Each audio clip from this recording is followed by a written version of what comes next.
Da vstopamo, mislim, da letos v najbolj nevarno leto Golobove vlade. Ne? Da je tudi to čisto v slogu Svobode en zaigran teater, zdaj, ki si rekel nevarno, ne, si me spomnil pa še na eno stvar, nevarno leto Golobove vlade.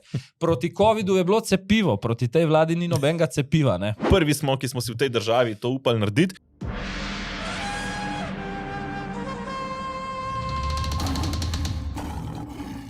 To je tedenski Safari podcast, ki ga spremljajo levi in desni. Pa tudi levi in besni, politiki in običajni ljudje, pa zdravniki, upokojenci, mladi, tako doma kot čez mejo.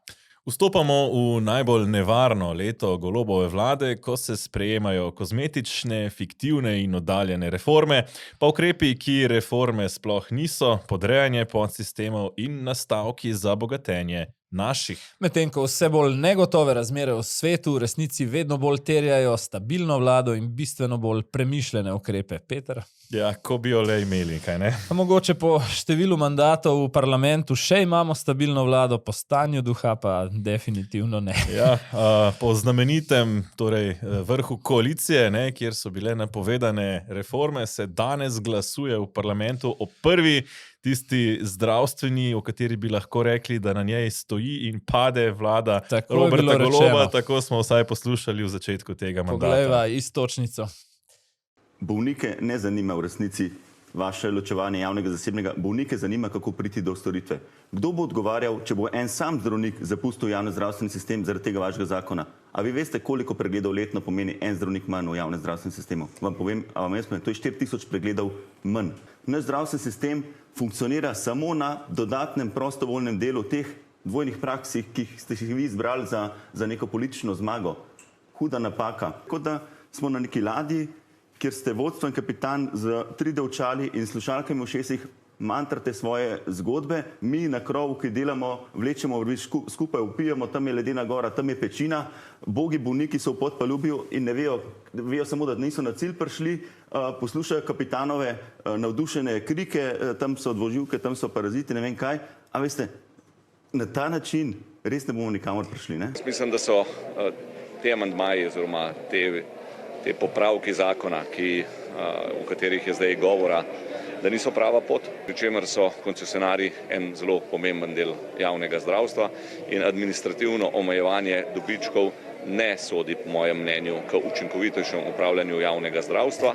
Torej, mi se s tem absolutno ne strinjamo. Tukaj bi lahko rekla, da vsaj v poslanski skupini Svoboda delimo predvsem mnenje dveh ločenih mnenj ustavnih sodnic, kadar so imeli na mizi to določilo, kjer so se izrazili, da v bistvu njim je bolj ustavno sporno, če bi se dobički koncesionarjev delili. Glej, tisti pogled poslanke Kozlovič na začetku, ko je podpredsednik zdravniške zbornice Ravnikar govoril, je povedal vse. Ne. Prestrelila bi ga je že itak s pogledom, pa še s čem, če bi ga lahko. Ne.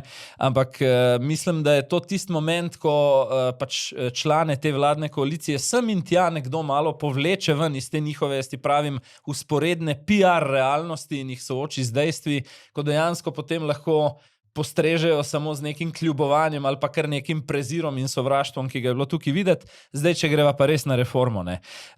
Mislim, da ključni steber zdravstvene reforme, in to je ta zakon o zdravstveni dejavnosti, ne, so oblikovali brez zdravnikov. To je že moja prva zamera. Ne. Jaz bi rekel, ne samo brez zdravnikov, kontra zdravnikom. Ne. Mislim, da zdravniki že dve leti aktivno na vse načine, z vsemi možnimi vzvodi, ki jih imajo, opozarjajo na katastrofalne posledice, ki jih bo to prineslo. Mislim, da v Tolminu spremljamo že prve te, bom rekel, napovedi. Razpad sistema, pa že kje druge tudi.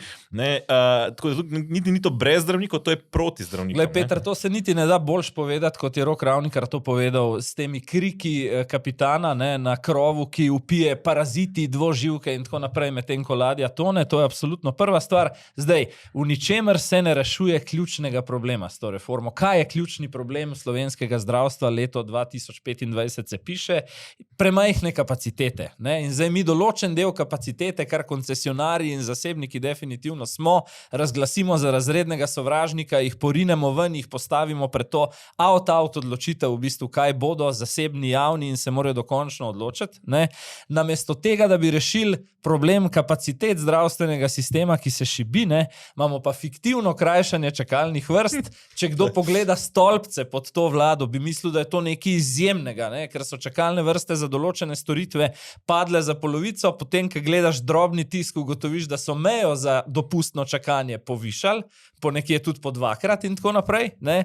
In tretje predvsem, ne, to je v ospredju, veliko populizma, ogromno populizma in ideologije in to je izjemno lepo povedal. Ne? Koga zanima, ko rab neko storitev nujno ali pa hitro, ne?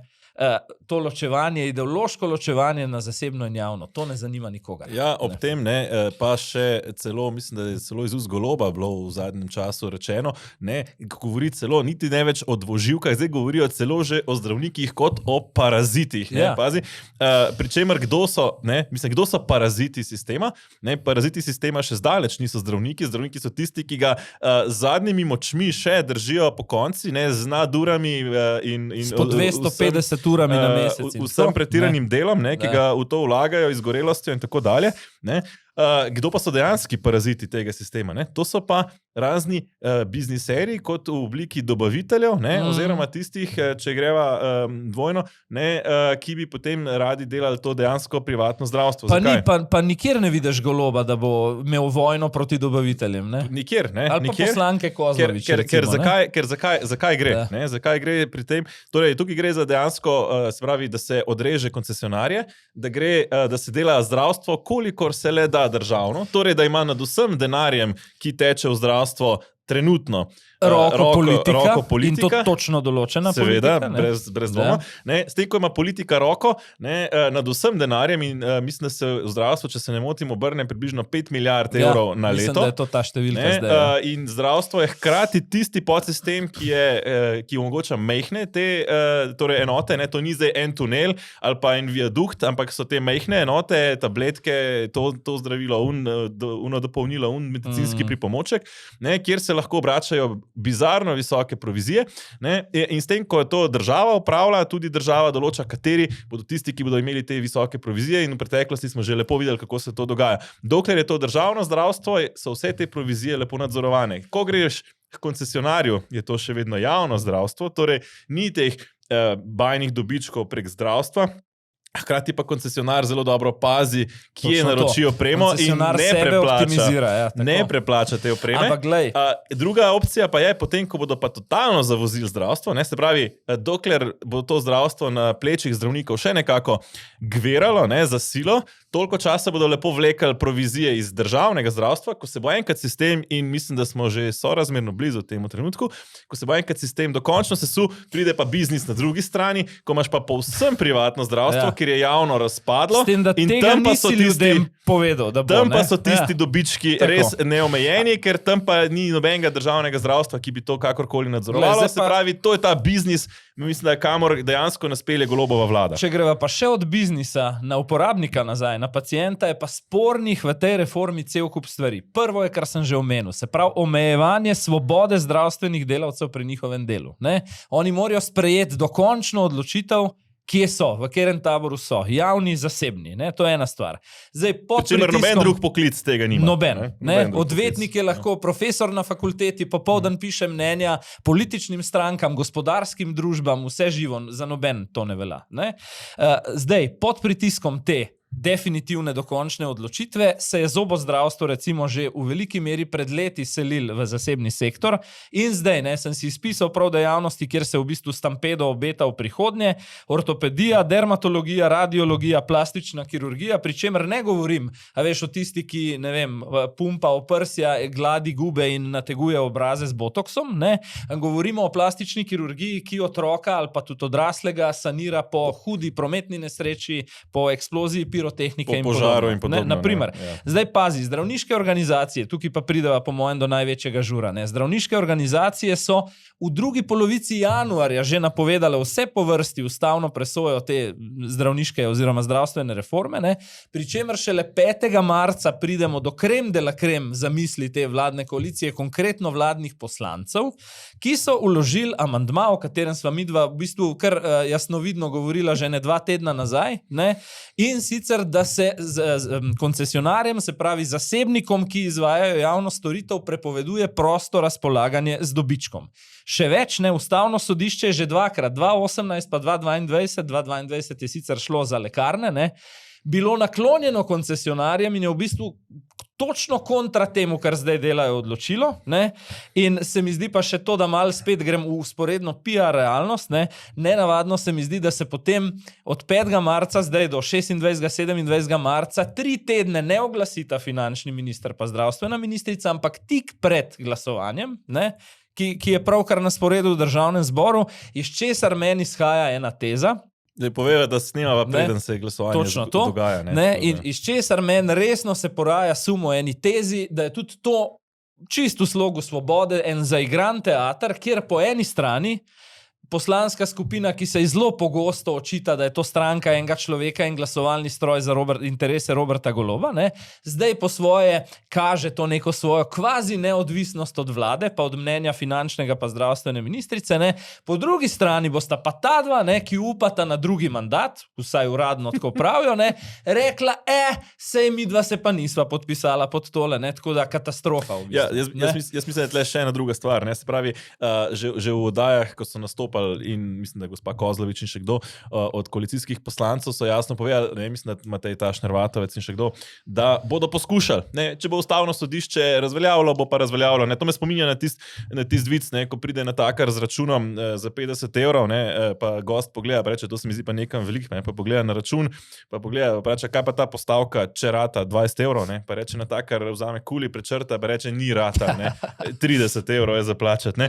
Mislim, pač bomo poskušali, in v tem smislu se pravi, ali rata in bodo lahko oni svojim socialistično usmerjenim volivcem dali signal, lejte, mi smo razdelili javno in zasebno zdravstvo, prvi smo, ki smo si v tej državi to upali narediti, prvi tudi, ki so dokončno pokopali potem zdravstveni sistem, ampak pustimo, se pravi, pred volitvami bodo lahko, ker do volitev še ne bo razpadel dokončno, bodo lahko rekli, mi smo razdelili ta zdravstveni sistem.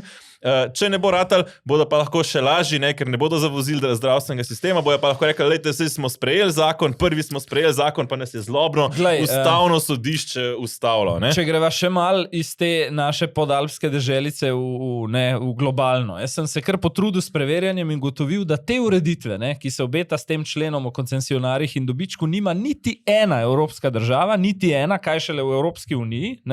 Najstrožji, recimo, kar sem najdel, so Finci in Švedi, kjer veljajo določena zakonska pravila, da se nek odstotek dobička mora nujno pač koncesionar vložiti nazaj v svojo osnovno dejavnost in si ga ne razdeli. Recimo, to je tam kultura bistveno drugačna. Absolutno. Zdaj pa pazi, sem pa pod enim pogojem, in to je seveda težki cinizem za ta člen, in podpiram vladno koalicijo o tem, če bodo hkrati uzakonili tudi, da se prepove javnim zdravstvenim ustanovam ustvarjanje izgube. To pa sem. Ker pazi, ta teden nas je poslovni klub SBC prijazno opomnil, da smo lani dali kot pač iz proračuna vsi skupaj 114 milijonov evrov več za javne zdravstvene zavode kot eno leto prej, in da so zdaj še 3 bolnišnice več ustvarile izgubo, kot so predlani. Se pravi, zdaj že 15 od 27 državnih bolnišnic, največ praktično v zadnjih 10 letih v izgubi, in se moram strinjati tudi s tem, kar pravijo v SBC-ju, da vlada ves čas ravna, citiram jih, obratno, kot bi morala, namesto da bi krepila javni zdravstveni sistem, ki ga sestavljajo in državni in zasebni izvajalci, ga v bistvu razgrajuje in dobesedno uničuje. Ja, pri čemer zato pravim, da vstopamo, mislim, da letos v najbolj nevarno leto Golobove vlade. Zakaj? Zdaj, ko so bile volitve in smo videli, kakšna je sestava poslanske skupine, predvsem tukaj mislim na Svobodo, ko so bili sami začetniki, torej mislim, da krepko več kot polovica vseh koalicijskih poslancev in skoraj vsi poslanci Svobode, razen 3 ali 4, so prvič v parlamentu, kar pomeni, prva 3 leta so se tako učili, kako sploh stvari potekajo, ni jim bilo jasno, kako stvari potekajo. Zdaj so se nekako naučili, spoznali so, kako sistem funkcionira, spoznali so svoje te, bom rekel, prioritete, ki jih imajo, oziroma pristojnosti, ki jih imajo. To jim je treba priznati, ker je tukaj Rok Ravnikar rekel, mantrate svoje. V tem so se v 3 letih izmojstrili, ne glede na to, kaj se levo in desno v savani dogaja okrog njih, oni lepo grejo. Ampak oni zdaj po 3 letih so ugotovili, kako poteka poslovnik, recimo so prebrali verjeten poslovnik Državnega zbora, in zdaj so ugotovili kar naenkrat, da imajo 1 leto, zdaj volitve so zagotovo nekje v roku 1 leta, torej imajo 1 leto časa, da si zdaj, ko jim je ratalo končno udobno v politiki, zagotovijo ali pa poskusijo zagotoviti še en mandat, in zdaj me skrbi to, ker ponavadi se je začelo dogajati, da so razpadale koalicije na tem trenutku, ker so potem začeli te ljudje iskati neke svoje opcije. Trenutno pa se zdi, da je pravzaprav ta Golobova Svoboda tako nadzorovana strani, bom rekel, teh iz ozadja, da nekih hudih izstopov in razpadov ni na vidiku in da bodo poskušali ravno s temi obljubami, recimo Glasu ljudstva in podobnimi stvarmi, zdaj reševati svoj mandat, kar je pa za Slovenijo lahko izjemno nevarno. Tukaj je pa karakter Goloba. Ko se je v prejšnjih teh eksperimentalnih vladah novih obrazov obetal konc mandata, so te mandatarji več ali manj svojim ljudem ob jasnem zavedanju, da se bojo, poslanske skupine prepolovile, iskali službe, medtem ko je Golob zamerljiv karakter, ki bi tistemu, ki bi mu zdaj obrnil hrbet, uničil možnost, da se še kje v naslednjih 5 do 10 letih zaposli. Tako da mislim, da je tukaj ta bistvena razlika. Zdaj, kar si rekel nevarno, si me spomnil pa še na eno stvar, nevarno leto Golobove vlade. Proti covidu je bilo cepivo, proti tej vladi ni nobenega cepiva, pač edino cepivo so menda marca naslednje leto volitve. Pa če še eno stvar izpostavimo, zdaj, ko Golob govori o zdravnikih kot o parazitih. Jaz mislim, da se Golob in ta politična klika sploh ne zna uživeti v sploh zdravniški poklic oziroma v razmere, ko zdravnik dela po 250 ur na mesec. To se praktično nihče drug razen njih, kaj delajo. Se praktično nihče se ne more. Ampak sploh, če govorimo, kdo je najbolj glasen? Tamara Kozlovič, magistrica menedžmenta poslovnih sistemov, ki med drugim na svoji opisu na spletni strani Svobode govori, da za vsako rit raste metla. Mislim, da se ji to utegne še ta metla vrniti. Golob lahko polkar poleti na svoji, v bistvu kot čarovnica. Potem imamo tle, mislim, da nekog 26-letnega ali 25-letnega Lenarta Žavbija, diplomiranega politologa, direkt iz faksa v parlament. Aleksander Prosen Kralj, podjetje za vsebinsko komunikacijo je vodil, preden je šel v politiko, in recimo Sara Žibrat, prevajalka. To so karakteri, ki se v zadnjem času izrazito oglašajo na področju zdravstva in govorijo dobesedno pač o tem razmejevanju in parazitih kot zdravnikih. Mislim, da tukaj to je ta, ko sploh je tem ljudem, se mi zdi nemogoče konceptualno razumeti, kaj pomeni sploh oddelati dežurstvo 24-urno, 12-urno dežurstvo, pa naslednji dan to ambulanto, pa tako naprej, delati za praznike, za Božič, za novo leto. To mislim, da te ljudje sploh enostavno ne koncipirajo. Glej, zdaj pa, če greva od te prve katastrofe naprej. Druga stvar bi jo midva lahko proglasila v najnem žargonu za fata morgano. Stanovanjska reforma je nekaj, kjer nam v besednjaku Roka Ravnikarja Golob mantra že 3. leto zapored, 2000 stanovanj letno, 2000 stanovanj letno, vsi podatki kažejo bistveno drugačne. Celo mislim, da najbolj naklonjeni mediji so do konca desetletja našteli v najboljšem primeru 9000, se pravi tam nekje, 4000, oprosti, se pravi 800 do 900 stanovanj na leto, se pravi, če so izpolnjeni čisto vsi načrti in če je vse, kar vemo, kako se te načrti zelo zamikajo. Ampak Robert Golob, kot bova zdaj videla, se ne pusti motiti. Jaz sem v to ne samo prepričan, zato ker vem, da bomo v prihodnjih mesecih odpirali gradbišč, kot se jih še ni odpiralo nikoli. 30 let je bila stanovanjska gradnja v Sloveniji zanemarjena. Zato skoraj vsak dan slišimo zgodbo o sobah za 500 evrov in najemniki živijo ves čas v strahu, da jih bo landlord vrgel na cesto. Stanovanjska politika terja svoj čas in mladi, ki plačujejo deluške najemnine, tega časa enostavno nimajo. Jezni so in to povsem upravičeno. Zato v Levici delamo s polno paro in smo gradnjo stanovanj postavili na prvo mesto.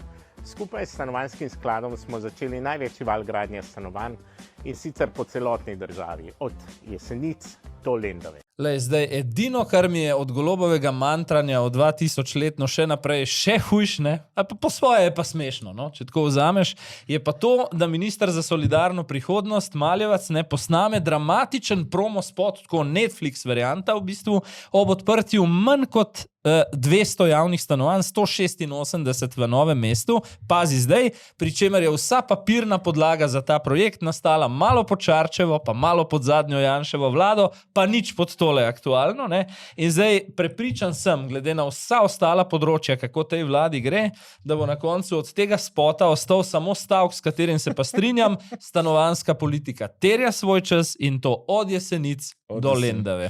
Od Jesenic do Lendave, ne? Pričemer Golob, ne? A veš, ne, on vrže zanč, kakšno leto, 2 nazaj, ne, je še popravljal meseca 3000 stanovanj, ne 2000, ne, zdaj veselo 2000 stanovanj bomo gradili, ne, odprli bomo to gradbišč, kot še nikoli, ne, to me spominja na našega slovenskega zeta čez lužo, ne, ko je vsaka stvar, ki jo naredi njegova administracija, največja, najboljša, najbolj, ja, to je, ne, drill, baby, drill, ne, mislim. Kaj je Zelenski zadnjič pri njemu rekel, ne, you gonna feel, čutili boste to vojno, ne, pa je rekel, oh, we gonna feel great, super bo, ne, to je to. Počutil se vlaro in se mi zdi, da ob tej katastrofalni situaciji na trgu stanovanj oziroma na pridobivanju stanovanj, pač ljudje, se mi zdi, neki neuki, politično neizkušeni, pač upajo, ne, ko poslušajo te vehementne izjave, pač, mogoče pa se bo kaj premaknil, ko bo Golob naredil največ gradbišč, kar se da. Prej sem malo pavšaliziral glede številk. Klele imam čist konkretne, ne. Se pravi,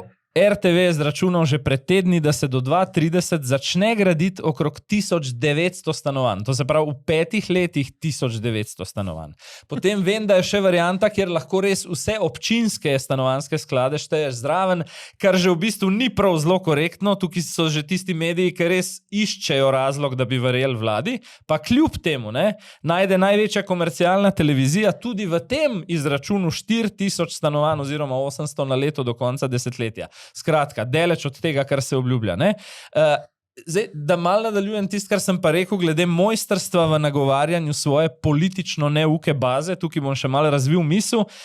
Ne glede na dejstva se je Robert Golob navadil zelo suvereno ponavljati svoje robustne parole. Ne? Tako, kot si rekel, odpirali bomo gradbišča, kot se jih ni še nikoli, ali pa na drugi strani, ko gre za kakšne etične dileme, ne, pride pred KPK in reče, postopek je farsa, zavrnil sem vse očitke, ampak kar je najhujš, to funkcionira. Ne? In mislim, da je razvita formula, to tudi precej, nekatere te akterje sem tudi v novinarskem življenju uspel, preden so šli v politiko spoznati, ne. Vem, da so bili fascinirani, pa bodva konkretna, Vesna Vuković v bistvu zelo fascinirana z Janezom Janšo, ne, in je tudi njen nasvet Robertu Golobu, za katerega vem, da je tak, mi lahko Janšo premagamo samo z Janševimi metodami. Ne? In zdaj to je pa vlada, ki obljublja, da bo vse drugo santone. Ja, in ravno zato so tukaj ključni mediji, ne, ki bi mogli ta vprašanja postavljati, pa jih večinoma, ne.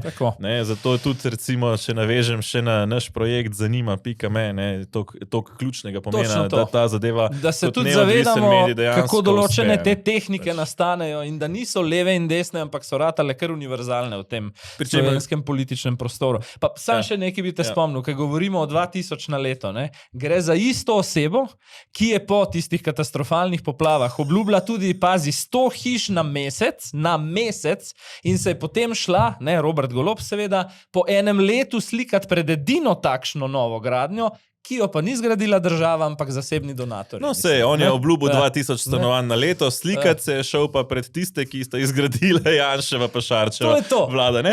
To je pač ta pristop, pri čemer je ta parola, v smislu, odprli bomo nova gradbišča, bistveno bolj enostavna, kot pa recimo zračunati dejansko, koliko to je.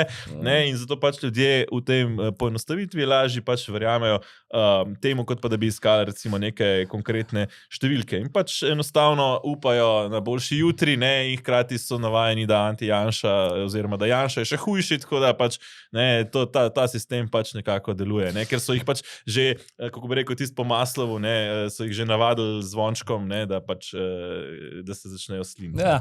Zdaj, cvetober ni pri koncu, če je kdo misli, tukaj je še ta tretja, v bistvu tudi zelo usodna, pa dejansko brez šale, ne. Se to je izjemno pomembna reforma pokojninska, ne, kjer pa bomo nekaj od tega dobili 2028, s tem, da bomo potem postopoma čakali na spremembe do 2035. Gre konkretno, no, da še preden pogledava izjavo, dava te osnove, se pravi za dvig od 60 na 62 let pri tistih, ki imajo že 40 let dela za sabo, oziroma dvig iz 65 na 67 pri tistih, ki so začeli delati malo kasneje, in po drugi strani, da se namesto 24 najboljših let, ne, se mi zdi, zdaj šteje vseh 40 let zavarovalne dobe, skratka po domač povedan, manjša penzija. Ne? Poglejmo, kaj je rekel. Ampak bojo pa dvignali odmerni odstotek. Ne? Čeprav bojo podaljšali obdobje, kar bo manjša penzija, so dvignali odmerni odstotek in bojo govorili samo o odmernem odstotku, tako kot smo pred nekaj tedni poslušali o tistih odmernih odstotkih, ki jih so učitali, da jih je Janša spustil. In preden midva posecirava spet usporedno PR realnost, predlagam, da pogledamo, kako je Bogomir Kovač poseciral usporedno ekonomsko realnost. Ne? Pomeni, da smo prišli na koncu tega reformnega procesa do sprememb, ki so ali zamaknjene, ali pa so rezultat dejanskega kompromisa, ki ga je vlada storila zato, da je to reformo lahko sploh spravila pod streho. Pomeni, niso se spremenile dve bistveni stvari, to je na eni strani število let pri samem upokojevanju, vse to je zamaknjeno, in na drugi strani prispevne stopnje. Dobili smo nekaj darov, bolj bi rekli populističnih, volivnih, to je ta takvani zimski dodatek. In na koncu imamo nomotehnične spremembe, ki ste jih uvodoma omenili, ki pravzaprav šele v nadaljevanju kažejo na to, kaj se bo morda zgodilo, če se bo zgodilo. Stvar bi morala pravzaprav biti vezana na demografske spremembe, ki pa so zelo, zelo predvidljive v naslednjih desetletjih. Glej, tehnika nam napreduje, vedno več orodij imamo, med drugim ta ChatGPT, umetno inteligenco, Grok in vse živo, pa sem rekel, zakaj ne? In sem obema, in Chatu in Groku, zastavil isto vprašanje, ali je politična sprememba, ki je napovedana danes, naj bi prijela leta 2028 in ima prehodno obdobje do leta 2035, res možno poimenovati reforma, in veš, kaj je bil odgovor, ga bom citiral in mislim, da je pomenljiv, ne? Pa čeprav je odgovoril računalnik. Tehnično gledano da, vendar pa bi zaradi postopnosti in omejenega obsega sprememb temu lahko rekli tudi posodobitev ali prilagajanje, gre za popravek obstoječega okvira v skladu z obstoječo logiko sistema. Ja, pri čemer se reformo gremo pravzaprav zato, ker to, da je nimamo, pomeni, da nam blokira Evropska unija sredstva, ker pač zahteva od nas to reformo, in to je spet nek blef, ki bomo pravzaprav mi Evropski uniji zdaj prodajali, zato da se pridobimo evropska sredstva. Veš, kaj bi celo lahko rekla? Korupcija trpi, ker ni sprejeta pokojninska reforma. Je treba pognati to zadevo naprej. Ja, zato so se pač lotili nečesa, kar so poimenovali pokojninska reforma. Zadeva je tako benigna, da so se pač, da ni nihče zares protestiral, ne, mislim, da se je še Boštjančič celo hvalil s tem, ne, kako v Sloveniji nihče ni protestiral proti pokojninski reformi, pa mislim, da se je Golob celo lepo debelo zlagal, ne, da se upokojitvena starost ne dviguje. Seveda, ne dviguje se pod njegovo vlado, tako, ker bo reforma začela veljati, reforma, ki jo je on sprejel, začela veljati leta 28 in se dokončno veljavila 35, ko pač njegove vlade celo napovedanega drugega mandata že dolgo ne bo več. To je to raztegljivo pojmovanje resnice po Robertu Golobu, po mojem mnenju. Ne? Zdaj, še enkrat bom jaz tudi klele, ne? Ta teden so se kar oglašali, SBC, ne? Je reformo poslovni klub označil kot nepremišljeno, kar zelo očitno se mi zdi že na prvi pogled. Posebej izpostavljajo zimski dodatek za upokojence kot predvolilni bombonček, ne? pri čemer pazi je bila v igri, ne, tudi, ker smo pa v velikih obljubah, 13. penzija najprej je bila ideja te vlade, zdaj so pa dali koliko 150 neki tam okrog 150 evrov tega zimskega dodatka, ne, kar je itak natek. Potem pa pazi, naštevajo 10 ključnih pomislekov, zakaj takšna reforma ne gre čez. Nevarnost povečanja davčnih bremen za vse, in za ljudi in za podjetja, nižja motivacija zaposlenih za delo zaradi teh višjih prispevkov, ki jih bojo plačevali od svojih plač, ne? Nevarnost dodatnih finančnih obremenitev za podjetja, neupoštevanje, to je pa posebej pomembno, demografskih trendov, ker to bi bilo treba z reformo dejansko rešiti. Že samo oni, vem, da imaš ti še več podatkov, ne? Ampak samo SBC je že rekel, rojstva proti upokojitvam so 1:2, ne? In na koncu nepredvidljivost za proračun. Ampak tukaj se bom pa malo pohecal, pa bom rekel, kar pa ta vlada naredi, pa ni nepredvidljivo za proračun. Ne? Mislim, zdaj, to je tragično. Ne?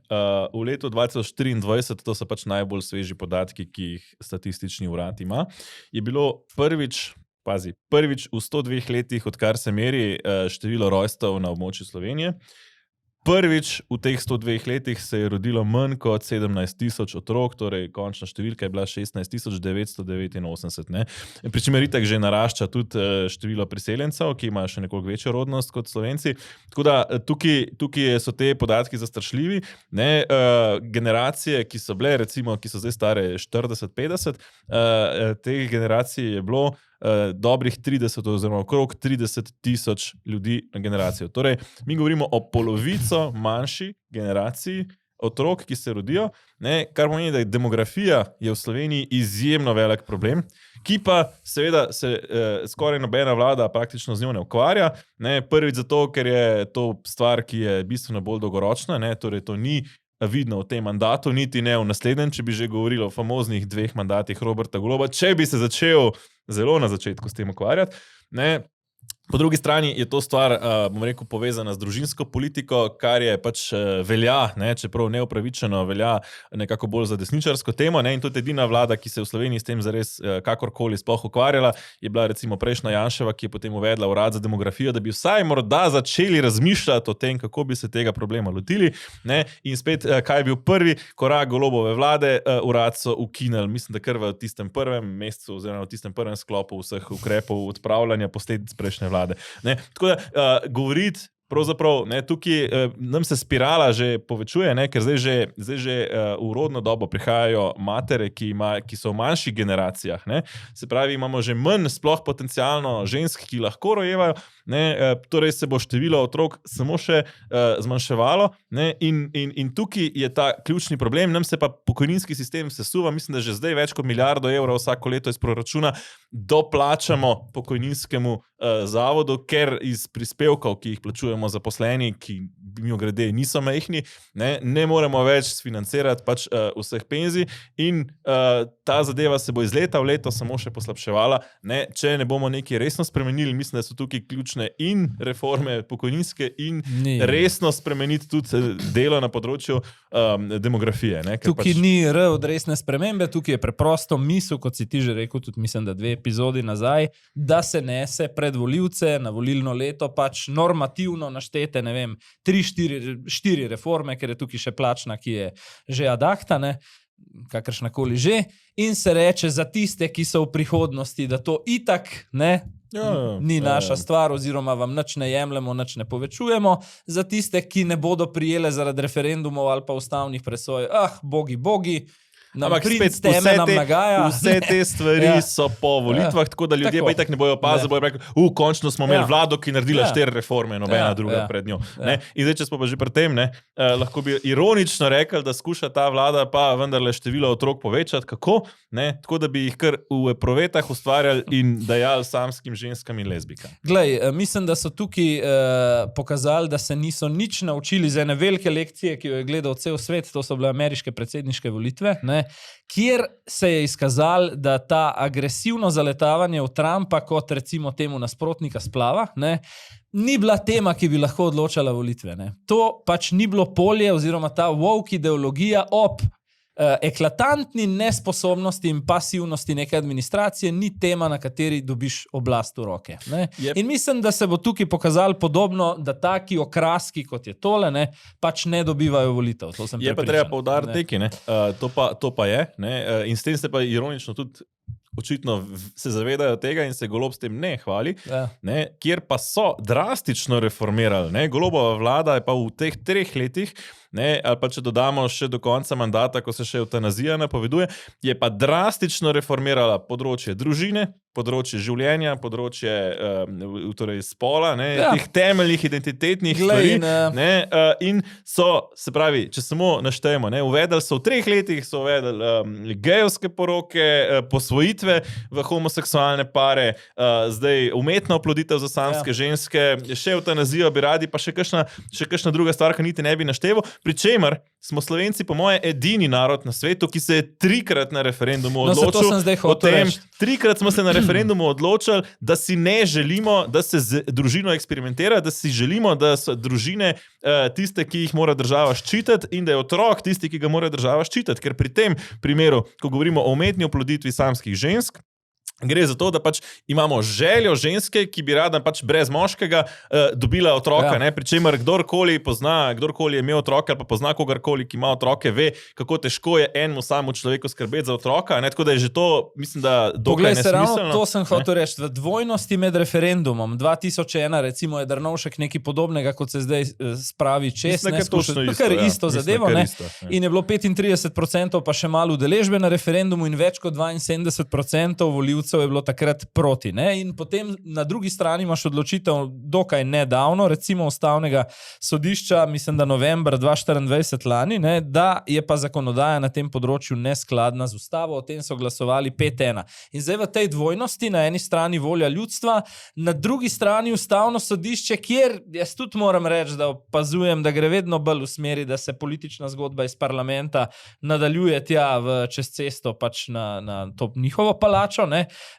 V tej dvojnosti so se oni seveda kot zakonodajalec postavili jasno na to volk stran. No, in mislim, se je zelo jasno, kar se tiče Ustavnega sodišča, mislim, da je leta tam v mandatu Cerarjeve vlade, ne, je zelo jasno poslanka, pa potem sodnica Jasna Murgel, mislim, da je zelo jasno povedala, ne, ko je Ustavno sodišče dalo neko odločbo, ki ni bila všeč, ne, je pač rekla, bomo pač zamenjali ustavne sodnike in to se je pač v teh 10 letih zgodilo. Glej, jaz bom glede Ustavnega sodišča nevezano na tole konkretno temo rekel samo eno konceptualno stvar, ki mi je blizu. In to je sicer, da sem jaz za to, da se Ustavno sodišče njegove odločitve spoštuje vedno, ne, ko se in ko se ne strinjamo, ne, se pravi, da se ne vzame samo, pri koncesionarjih mi paše, pri zasebnem šolstvu mi paše, potem mi pa pri oploditvi ne, ampak ne, naredim vejco, ko ne bom imel vtisa, da je dejansko tam v stavbi, kjer domuje Ustavno sodišče, podaljšek tega istega stroja glasovalnega, ki je tam čez cesto v parlamentu. Mislim, pač mi imamo situacijo, ko če pogledamo ustavne sodnike, pač en dobršen del njih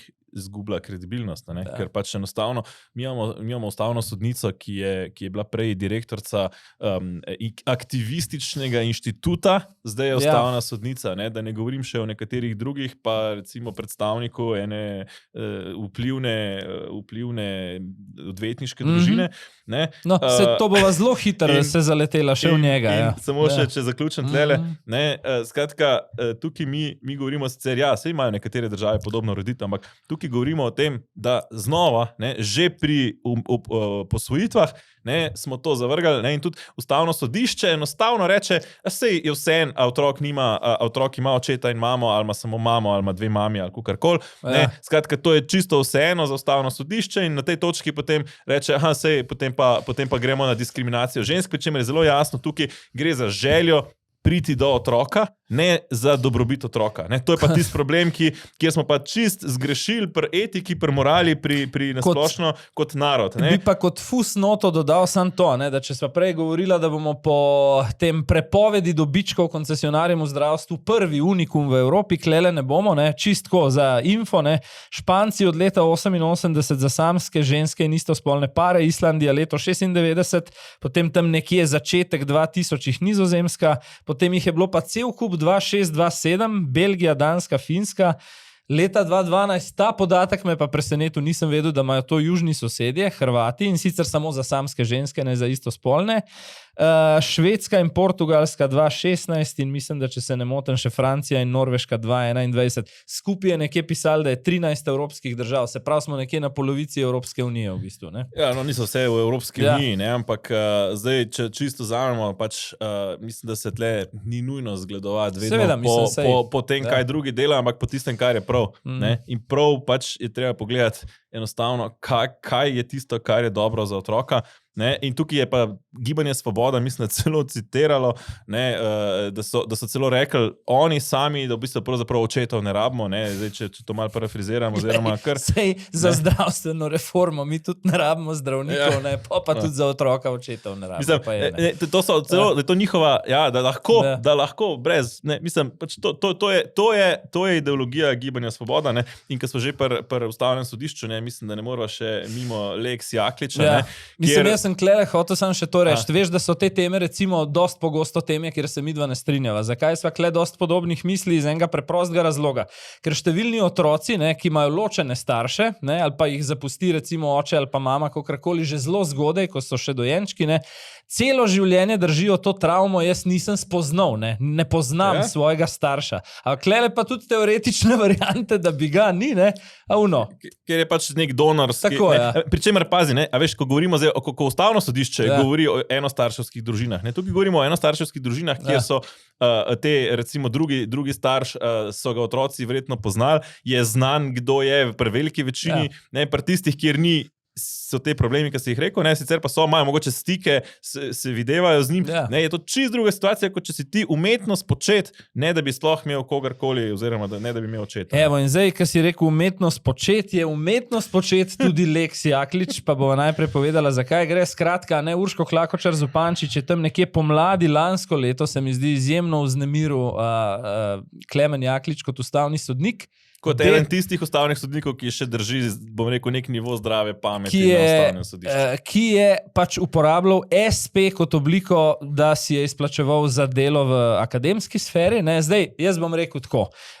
Če govorim pri Urški Klakočar Zupančič, da gre za nekoliko ideološke, ali pa ne nekoliko, pač to je ideološko-politična gonja, ker je tudi sama ga takoj zaradi tega blaznega razkritja pozivala k odstopu. Ne? Pa naj spet povem, malo sem gledal tujino, najstrožji so Nemci, pa mislim, da koga sem še najdel, Nemčija in Francija, ne, ki imata pa identično ureditev kot mi. Ne. Se pravi, v bistvu bi po tej zadevi bilo zaželjeno, da je ustavni sodnik akademsko aktiven, ker to pomeni, da je avtoriteta na svojem nekem strokovnem področju. Ne. No, se očitno ni treba, da so sodniki avtoritete. Tukaj je očitno razlog, da ga Klakočarjeva poziva k odstopu. Po drugi strani, to pa jaz moram reči zato, da si olajšam dušo, da sem pošten, ne, pa so neke vezi tudi Klemna Jakliča iz preteklosti, konkretno stranko SDS. Veliko sem neuradnega slišal od ljudi iz SDS-a o finančni pomoči v času študija pa življenja v ZDA, s čemer ni nič narobe, ampak tako pač je. Ne?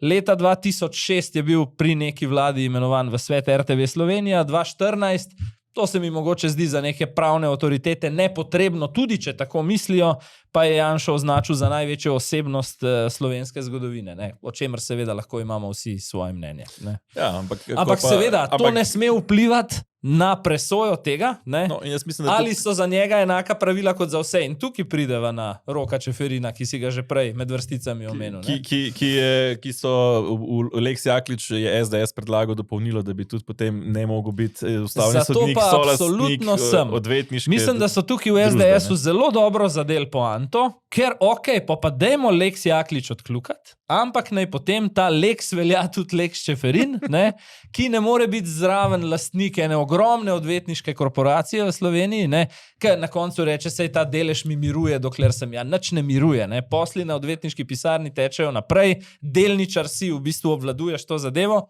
imejmo oboje in seveda nimamo obojega, ne. Bi pa dodal še to, no, da pri sojenju Jakliča nisem zaznal kakšnih, bom rekel, pristranskosti v prid recimo temu SDS, ampak izrazito strokovnost. Veš kako, pri politikih vedno govoriva o videzu, tudi tukaj vides neki šteje. Pri čemer je človek pa dvojni doktor na Harvardu. To pa drži, absolutno. Strokovno mu pa ni za očitati. Ostali si lahko tle sam ne vem, ne, se priklanjajo kakorkoli. To je dejstvo. Ampak če greva zdaj iz teh reform, ne. Ja. Še na dirty work oziroma umazano delo, ki ga v ozadju opravlja Gibanje Svoboda, ne morava mimo te afere, ki so jo, tukaj mislim, da ni več dvoma po enem tednu poročanja o tem, ki jo je v bistvu Gibanje Svoboda naštelalo za Novo Slovenijo, po mojem prepričanju kot del širšega scenarija, kako pokuriti vse možne partnerje, tako Janši, če bi slučajno prišel v pozicijo za sestavljanje vlade, kot Vladimirju Prebiliču, ki bo tekmec znotraj levega pola. In predlagam, da pogledam eno zanimivo izjavo, ki jo je potem Matej Tonin dal pri Urošu Slaku. Je pa portal necenzurirano praktično objavil večino teh številk. Je pa zanimivo, da nekatere, ki pa niso povezane z Novo Slovenijo, ampak so morda povezani z Gibanjem Svobode, je pa zamolčal in jih v teh objavah necenzurirano ni.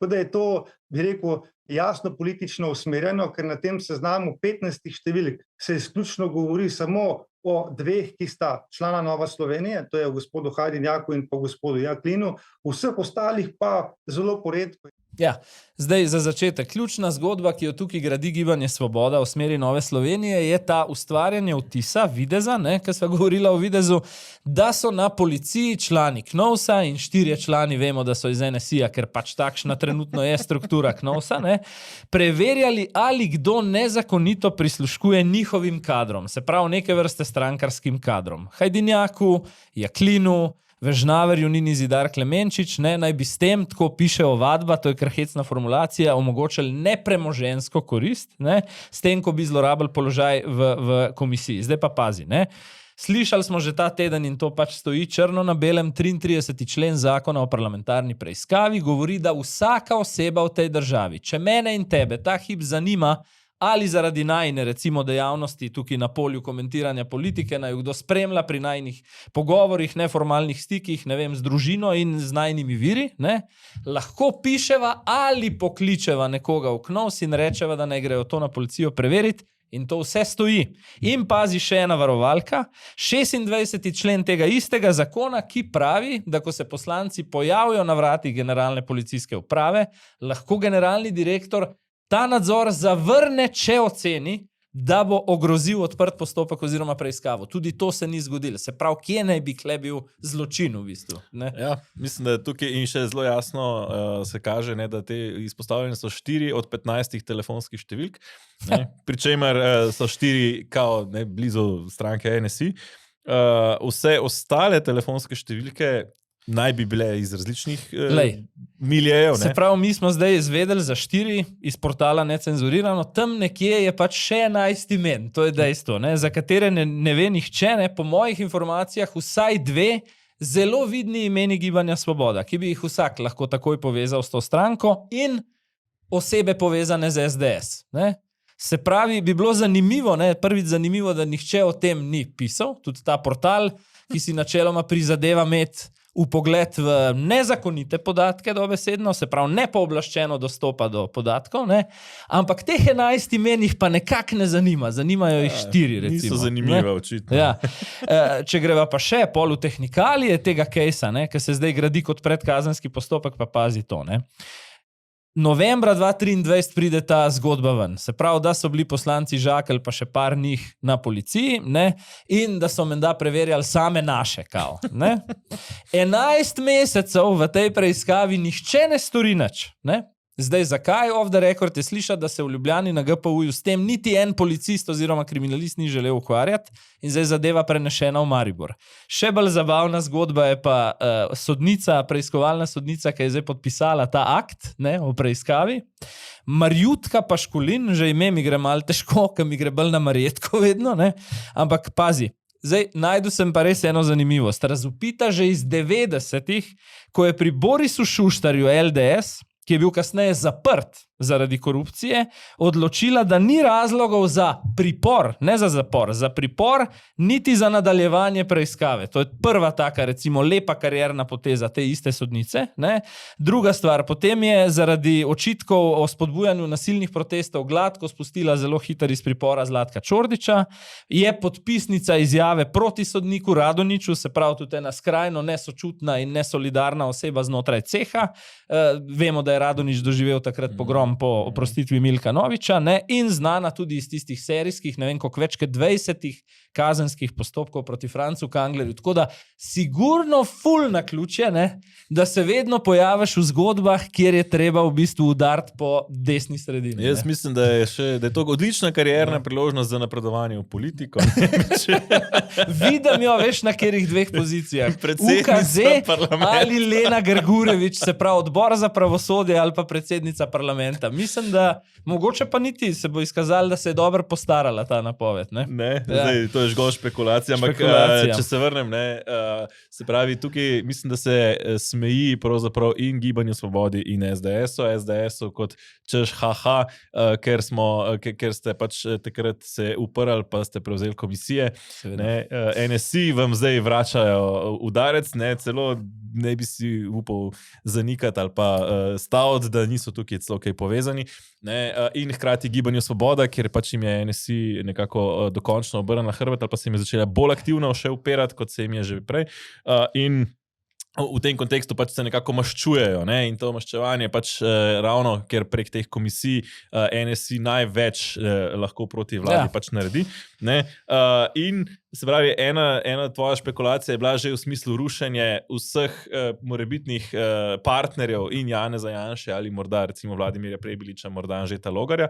Jaz mislim, da glavna razlika med Golobom in Prebiličem, vsaj do tega trenutka, ne vemo, kaj še bo, je ravno to, da je Golob nekoč nekje nekomu dal zavezo, ne samo z Janšo, ampak tudi z nikomer drugim iz desnice, po mojem je Vladimir še ni dal. Morda, po drugi strani pa mislim, da je to tudi usluga Janezu Janši za čiščenje pač desnega pola. Se pravi, da bi Janez Janša konec koncev pač lahko imel ta dokončni primat na desnici, ki ga nihče ne bi ogrožal, pri čemer spet Nova Slovenija ni tako močen faktor zaenkrat. Da se upokojiš, pa ugotoviš, da na tvojem oddelku za tabo ni niti enega mlajšega sodelavca ostal. To mora biti pa dober občutek, po mojem, res. Ampak hkrati je to tudi interesu Gibanja Svoboda, ker na ta način v bistvu desnico prepucajo, pustijo samo Janšo, ki ga itak lahko premagajo zaradi anti-Janša refleksa in imajo zagotovljeno pravzaprav še naslednjih kar lepo nekaj let. Pa ne pravim zdaj, da je NSI nujno ta faktor kontra, ampak skratka, da se zagotovi, da pravzaprav se počisti razen tam. Ampak pazi, bistveno hujša zgodba, recimo, pa zdaj to ni nikjer, v nobenem mediju ne najdeš, je recimo Lex Jušić v ozadju, ker sva ravno pri teh Lexih, oni so nezakonito imenovali, to je zdaj bilo na več instancah potrjeno, generalnega direktorja policije, in zdaj pripravljajo zakon, ki bi za nekaj let zmanjšal zahtevane delovne oziroma vodstvene izkušnje na tej funkciji. To je bistveno večji škandal od katerega koli nadzora KNOVS-a na generalni policijski upravi, ampak to je okej, ker pač to je predlog koalicije. Druga stvar pa, ta je pa manj znana, zaenkrat tudi še strogo varovana na parlamentarnih hodnikih, a se spomniš poslanec Rezar, pa ta njegova komisija, pa sklepi, za katere so celo 3 poslanci SD-ja na koncu glasovali, da se ne samo kazensko ovadi Bobnarjevo in Lindava kot 2 nekdanja šefa policije, pač pa, da se jima vzame tudi trajni dostop do razpolaganja s tajnimi podatki, praktično, da se ju onesposobi za bodoče funkcije znotraj služb, kar pri Lindavu niti ni potrebe, ker se je vmes upokojil. Ampak Rezar po novem ne bo vložil niti teh kazenskih ovadb, niti ne bo sprožil začetka postopka za odvzem tajnih podatkov po mojih zanesljivih informacijah zato, ker želijo to fronto, pazi, zdaj kar naenkrat čim prej zapreti pred volitvami, in po drugi strani, ker tudi res Lindav in Bobnarjeva grozita kar nekaj poslancem z procesi zaradi obrekovanja.